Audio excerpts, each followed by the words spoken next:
Good morning and welcome to our virtual service at the Unitarian Universalist Congregation of Mendon and Uxbridge.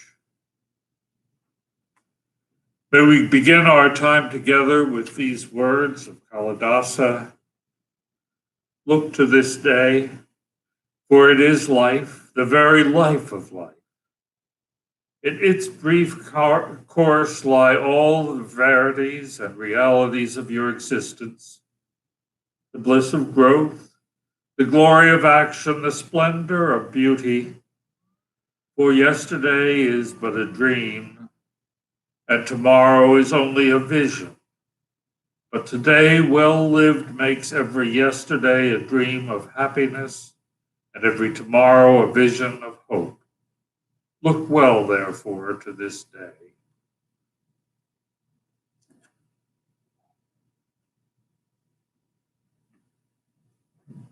It is our custom as we gather to kindle a flame in our midst, a flame long the symbol of the presence of the holy, a flame long the symbol of wisdom and knowledge. We kindle this flame in a chalice, a shared cup, where we gather each week to be together as a community, seeking that which makes our lives whole and holy, seeking a place where we can seek knowledge and wisdom together as a community, steeped in love, of hope, and good deeds together. It's our custom as we gather to kindle a flame for those milestones, joys, and concerns which touch our hearts today. And so, if you wish to send in a joy, a sorrow, a milestone, we will light a candle and share with those who are attending virtually your joys and sorrows.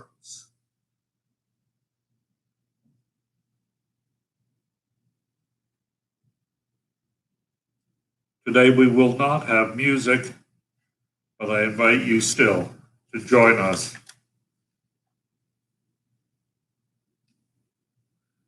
As we're waiting for joys and sorrows, I will tell you the story that I've chosen for today. It's entitled The Green Hunter's Bag and is adapted from a story by Peter Fleck. I'm afraid I never can leave a story quite as it is, and so I always modify a little bit. Peter Fleck wrote a book entitled The Blessing of Imperfection, where I received the title for this sermon and some of the examples. Once upon a time, there was a gnome who lived under the roots of a big tree. Now, you folks here in Mendon and Uxbridge probably don't know much about gnomes because they don't really like towns very much. The forest people do. They know that when they are working and put down their axe or their saw, to have lunch perhaps, or to just go and look at another tree that they might wish to cut, often they return to find it gone. Oh, not gone permanently, understand. Gnomes don't really steal things, certainly not where they left it. That's the kind of thing that a gnome does.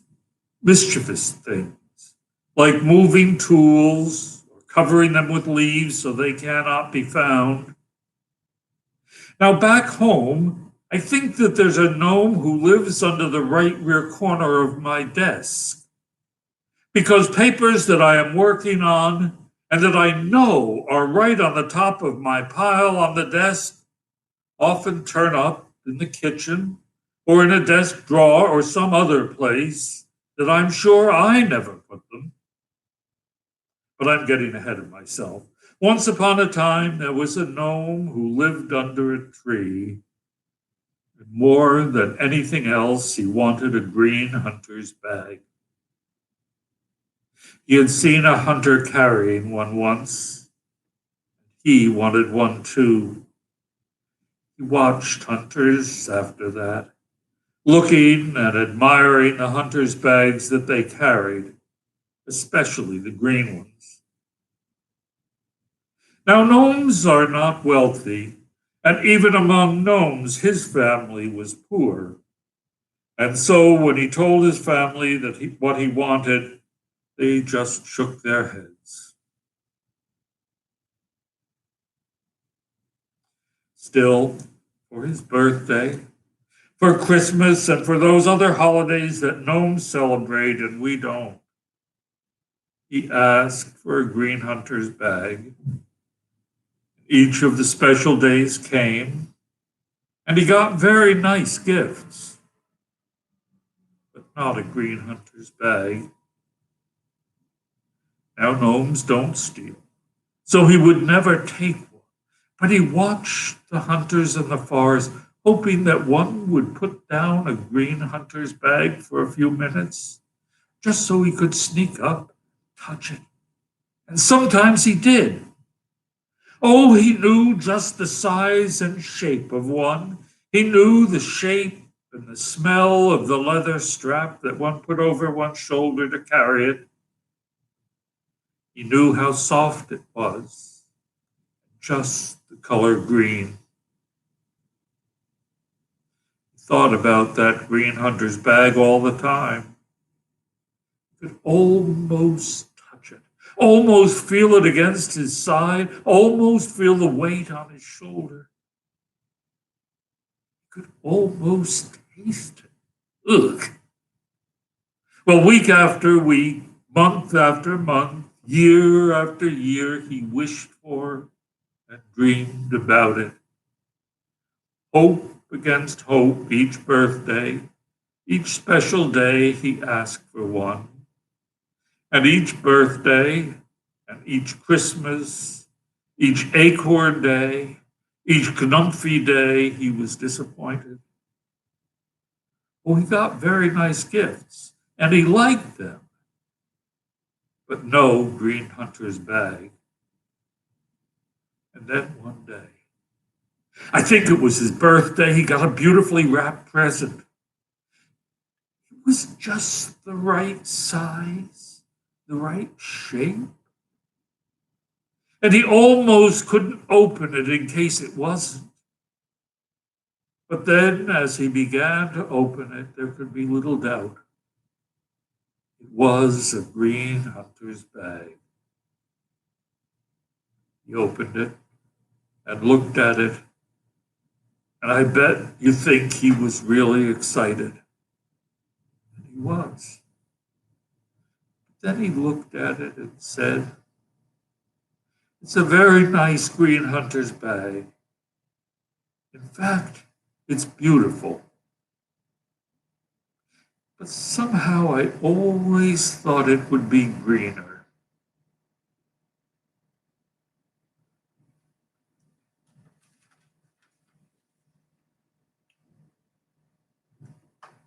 We haven't received any other uh, sharing of joys and concerns,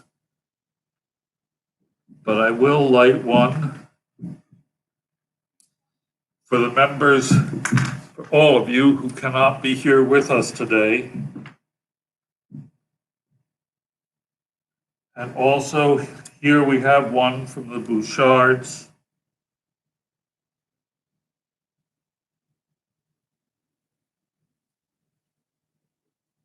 Candle for all the nurses, doctors, and other essential workers that are on the front line of combating this terrible virus.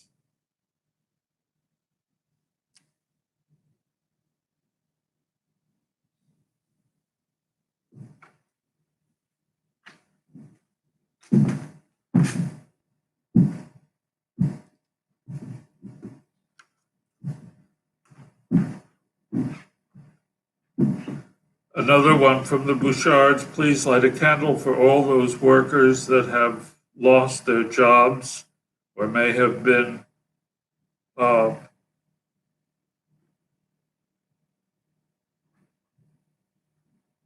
furloughed and now face so much uncertainty.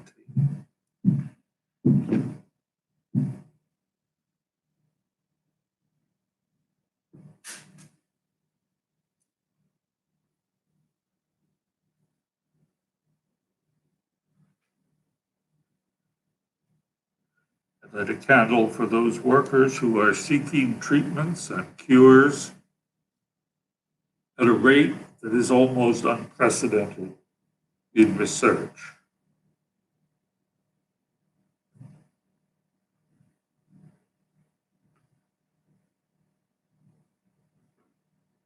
And for all of us whose lives are disrupted, all of us whose safety is in doubt, all those of us who are suffering through these days of isolation,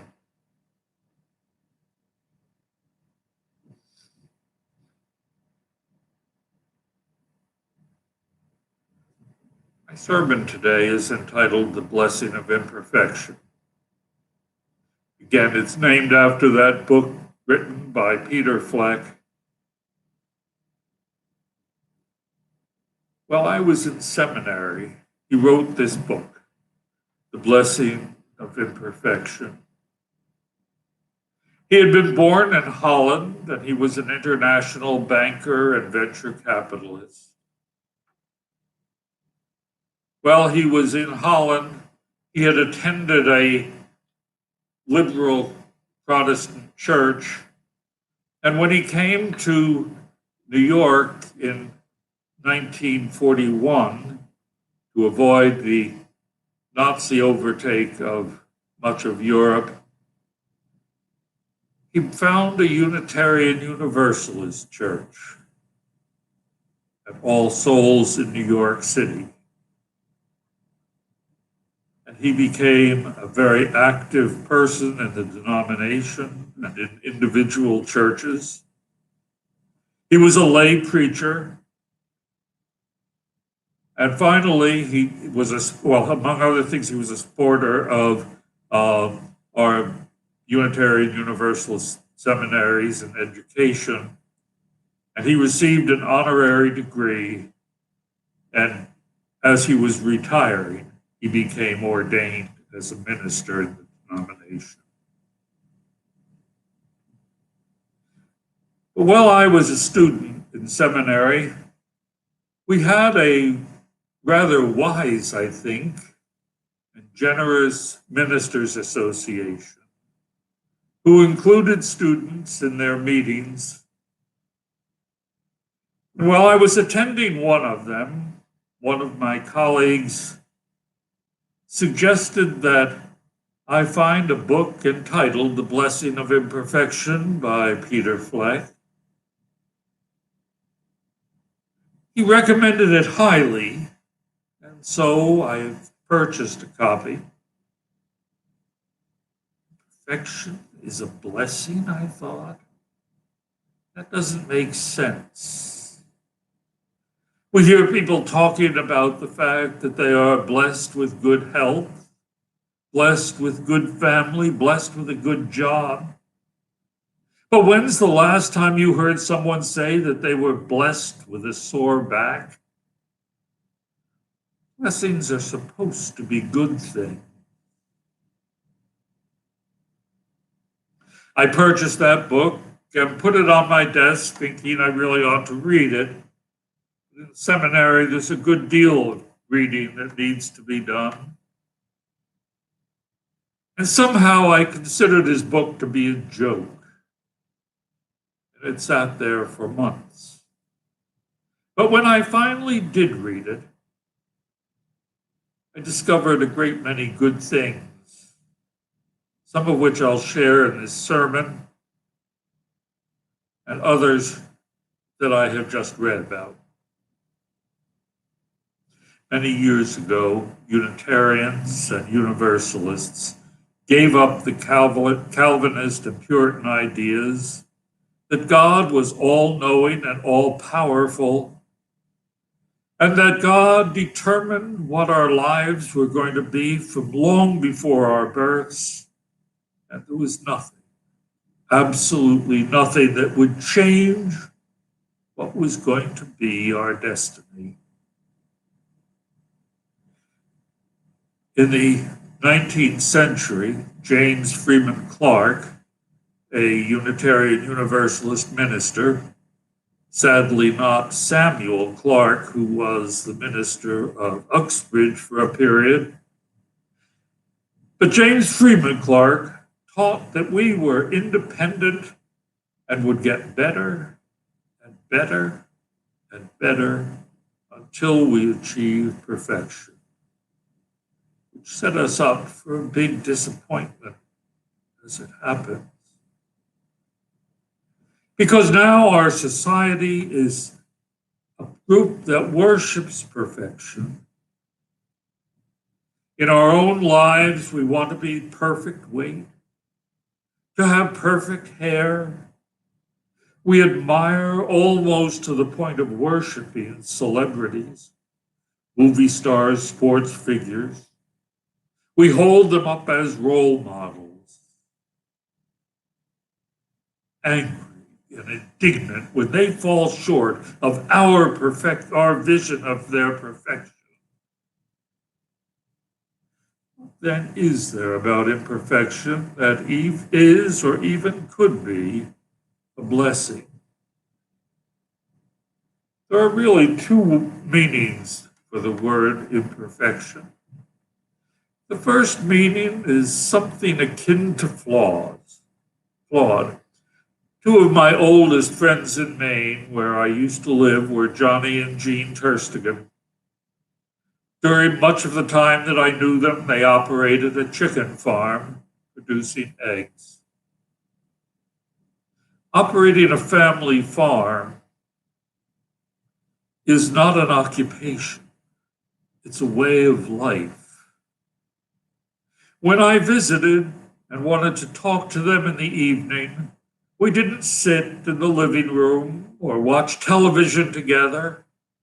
We stood in the basement around an egg grating machine. First, the eggs were taken from baskets and placed on a ramp that carried them over a bright light, where we candled them, looking for cracks in the shell or blood, some other imperfection in the egg. Then it rolled onto a bar that moved over a group of scales. Heaviest ones falling off first, jumbo, extra large, large, medium, down to the pullets and peewees. But as we graded them, there was another type of egg that we removed. Eggs that had spiny or rough shells, and must have been very painful for the hen to lay, or those that were odd shapes. All of these were removed and were called imperfectos, perfectly usable eggs, but not quite perfect. These were never shipped, but used at home or purchased at the farm. Imperfect and therefore not sellable in stores. At the first church that I served as a student minister, the church had a rummage sale, and one person in the congregation had worked in a CD, that's compact disc, not the things that banks keep issuing, factory. And he brought a number of CDs. I bought a number of them for 50 cents each. They were perfectly playable, but there were errors or misspellings on the labels, imperfect, and thus not sellable by the manufacturer. That's one kind of imperfection. Now, while it's quite trivial, there is a blessing in those imperfections. In the case of both eggs and CDs, I managed to purchase perfectly good, usable items at a substantial reduction in price. The other meaning of imperfect is incomplete. I had a house in central Maine where I lived much of my adult life. It's not too far from the Appalachian Trail. A number of times I picked up hitchhikers that were leaving the trail to buy supplies. A number of them people who have hiked the whole trail and are now only a few days from the end. One would expect them to be overjoyed. The long, hard hike almost behind them, their goal in view. And yet many were not overjoyed. Somehow they know that finishing will not be quite as wonderful and exciting as they had expected. A member of the congregation I served in Augusta was a hiker and mountain climber. Over a period of years, she climbed the 10 highest mountains in America. She missed church one Sunday in the fall when she was climbing the last mountain. When she returned the following week, we were talking about it and I waxed enthusiastic.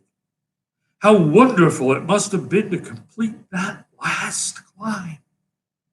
To be able to say that she had climbed all of those mountains. Oh, it was good, she said. But I was hot and tired. And really, there had been a number of better climbs than that one. And somehow it was disappointing because there were no more, no better mountains to climb. It's always a mixed blessing to see the end because it's always less than we had expected. One of the basic tenets in Plato's philosophy is that there exists a perfect concept, an idea that is perfect, but the material expression of it is always flawed. The dream is always better than the reality, whether it's a promised land or a green hunter's bag. This is often the case with artists. I remember one time I was visiting the Malay estate, and Edna St. Vincent Malay's sister, Norma, had a husband, Charles, who was a painter. As we were all sitting having dinner one evening, he was obviously antsy. Something was bothering him. He'd finished a painting that afternoon, but as we sat having dinner, he realized that he was not satisfied. I saw that painting the afternoon, and while his style was not my taste, it looked fine to me. Instead of staying to talk with us that evening, Charlie went back out to the studio and worked on the painting. Frankly, when I looked at it the next day, I couldn't see any difference. For him, however, that concept that he held in his head did not fully match the creation that had come forth to him. And I wonder about others. That incredibly beautiful sculpture of David by Michelangelo. As he was working on it, did the chisel slip, cutting out a piece of stone, perhaps smaller than a grain of rice, forcing him to change somewhat what he had planned for that statue. And coming back years later, the first thing he always noticed was that place where he had changed shape just a little bit from his vision to take care of that chipped piece of stone. The same is true of musicians. Often, after composing a piece of music, they return to make minor or sometimes even major changes. This is perhaps even more dramatic when the music is played by another musician. Listening to the same symphony conducted by different conductors, there are often striking differences in the sound. With modern music, when one musician covers the work of another, the song is almost unrecognizable. Okay. I hear you folks in the back saying, come on, Ralph, this is a blessing. Whatever the dream is better than what we create from it. No, no, there's more to it than that. Our dreams, our visions, our goals are important. We must never give them up. But imperfection is also a blessing. It's what keeps us moving. We find it in religious stories. This Wednesday at sundown will be the beginning of Passover for our Jewish friends. Passover is a good part of the story of Moses leading his people out of Egypt. Now, if Egypt hadn't been a pretty bad place for them, if it had not been pretty bad along their way, the Israelites would never have gotten to the promised land. It was the imperfection that drove them on, and it drove Moses on even after God had told him that he would never live to see the Holy Land. Then there's the story of Jesus.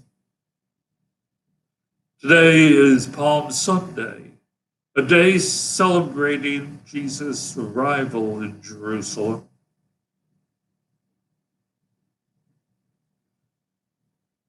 The perfection, Jesus' influence in the world was not the perfection of his vision of God's domain on earth, a world of love and neighborliness that drove the apostles out into the world. It was the incompleteness. The fact that most of the world had not seen Jesus nor heard his words. It was that imperfection that drove them, and similar imperfection that moves us as we spread our religious message in our words and as we live the lives we live. But putting aside those messages from Scripture, our very environment cries out the blessing of imperfection. Even the most basic level of existence, imperfection is important.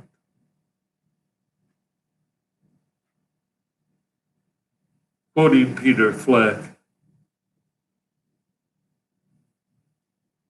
according to Lewis Thomas, humans are built to make mistakes, coded for error, that is, for being imperfect. We learn, as we say, by trial and error. Why not trial and rightness? Or trial and triumph? The old phrase puts it that way because that is, in real life, the way it's done.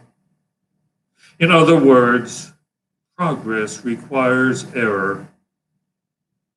What pervasive reasoning our response to our imperfection is the very thing that can make us more perfect. Again, quoting Peter Fleck. In his book, The Medusa and the Snail, the biologist Lewis Thomas says, we have evolved scientists, and so we know a great deal about DNA. But if our kind of mind had been confronted with the problem of designing a similar replicating molecule, we never would have succeeded. We would have made one fatal error. our molecule would have been perfect. The capacity to blunder slightly is the real marvel of DNA. Without that special attribute, we would still be anaerobic bacteria and there would be no music. This principle does not apply to humans only. It permeates creation. It is the stuff of which evolution is made. Take amphibians. The first one that crawled out of the water onto the land may not have done so because its feet were so strong, but because its gills were so weak. The imperfection of its gills made that first amphibian into an animal of a higher order. But one can imagine its parents distressed at having a child that was so conspicuously unable to live a normal aquatic life. A child with which there was obviously something wrong. And one can imagine how it was jeered at by its peers. Nor did that first amphibian have any idea of what was happening to it. It had no idea that his wrongness had led it into a betterness. Our very existence, that which made human evolution possible, was imperfection. And as individuals, imperfection is just as important. We say we want perfection, but it is the imperfection that has brought us to where we are. We say we want perfection, but do we? I guess my greatest fear of heaven is that it will be perfect. I don't know about you, but when everything seems just perfect, I get bored. After about 3 hours, I've had it.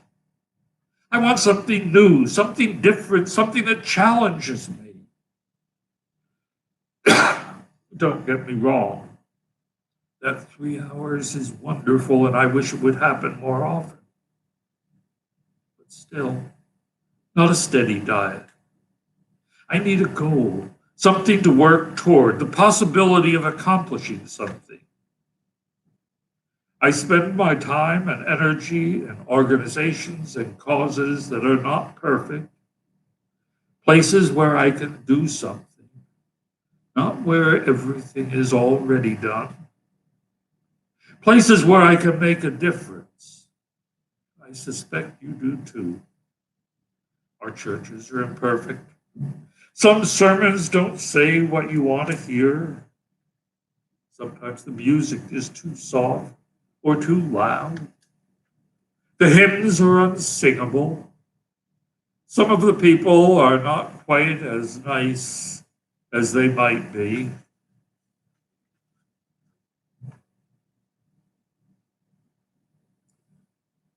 The building always needs work. There are not enough people. It's a struggle to get a quorum for meetings, and always the new project, if there are new projects to do, expenses are too high, and the giving level is too low. Gosh, with all the things that are wrong, it's amazing that any of us are here at all. And yet I wonder if many of us aren't here less in spite of the imperfections than because of them. We don't want to be here because things are perfect, but because there is a challenge, because we feel needed. Many churches with enormous endowments are withering away, not because they can't do anything, but because they don't need to. There's no challenge and therefore no interest. In the creation story in Genesis, after the creation of the earth, it says, "And God saw that everything had been made, and behold, it was good. Not perfect, mind you, but good. A creation that is not perfect, a world that is both flawed and incomplete, a creation in which we may work as partners with the Creator towards a more perfect world.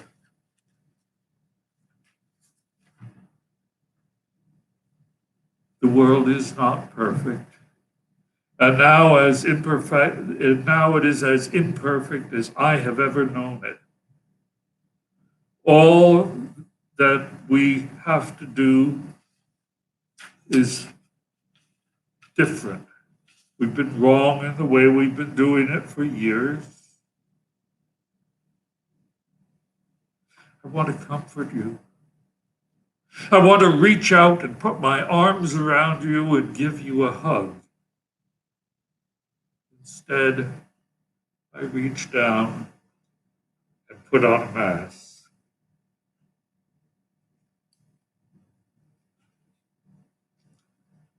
Instead of reaching out to comfort you, I reach out to protect myself. This is a time when we need to find new ways that we have been dealing for years are imperfect, and now we're called to do something about it. And perhaps we can, and perhaps we will. This is the first time that I can remember that the government has actually reached out to individuals. This is the first time that small businesses have received help. Admittedly, it's not near what is going to be spent to support the airlines and petroleum. But maybe this will force you and me and everyone else to demand that people have value, to force us to realize and make sure that the government is a government of all people, a government that serves all people. I put on this mask today partly because, as statistics show, in those countries where everyone wears a mask, the virus has lasted much less time. Well, our leaders may think that it's a joke to wear a mask. You and I must know that it is not. For this rather imperfect thing on my face as a way of shortening the life of this tragedy of the coronavirus.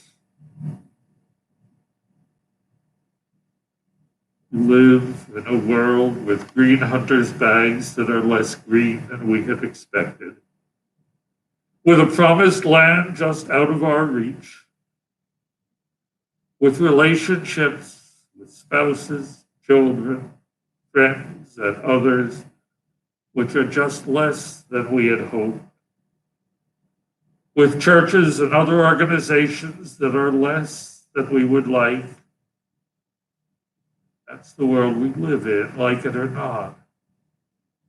And it's part of being human to realize that. But whether that's a blessing or a curse, if we see imperfection as a flaw, something wrong that makes something useless, then we have no choice but to sit with that gnome and say, somehow I thought it would be greener. But if we see imperfection as unfinishedness, we can, with Moses, work joyfully towards a goal which we will never fully attain, which may never be realized. We can share in the joy of bringing about a change and working toward a perfection which will never be reached, but always more nearly approached. We can live happily as individuals blessed with imperfection in a world blessed with imperfection.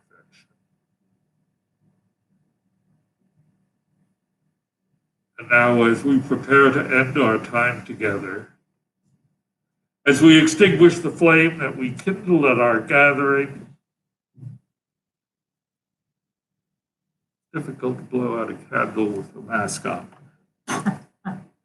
May the flame that we kindle continue to burn on in our hearts and in our minds.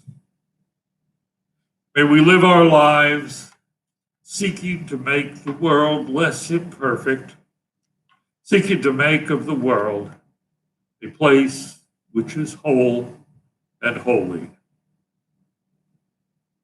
May our time together continue even in our separation.